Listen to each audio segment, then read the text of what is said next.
Okay, for everyone that was asking how I ran the turbo and the hot side and the cold side, basically all I did is take the stock headers. I think they're both driver side headers. Turn them backwards. It's really hard to see because I don't have a flashlight or lights that can shoot down in there. But it comes down to here, goes up to a Y, to up to the turbo, goes down both sides. Comes down under the power steering, back up. Then the exhaust off the turbo just comes down through the fender, down the bumper.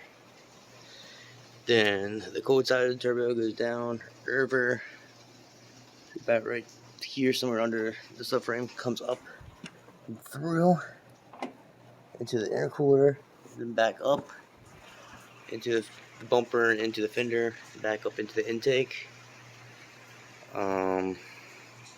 Basically how the turbo kit is, with everything besides all like the vacuum lines, the upgraded fuel pump, fuel lines, which you don't need. Get a GT pump, put it in there, it'll work. The injectors are 60-pound DW injectors. They're more than enough. You can probably get away with 39 to 40-pound injectors with no problem. I just kept them so I can keep upgrading, bigger and bigger with the boost levels and get from there.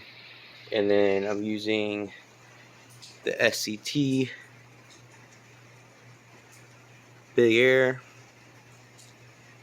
the BAA 3000 for this. It's a little big for what I need it for. But like I said, just to get more bigger boost and everything. But I'm pretty sure we're going to change this around eventually on the new motor, since I don't have the AC no more. And that's basically how it's ran. If you have any questions, let me know.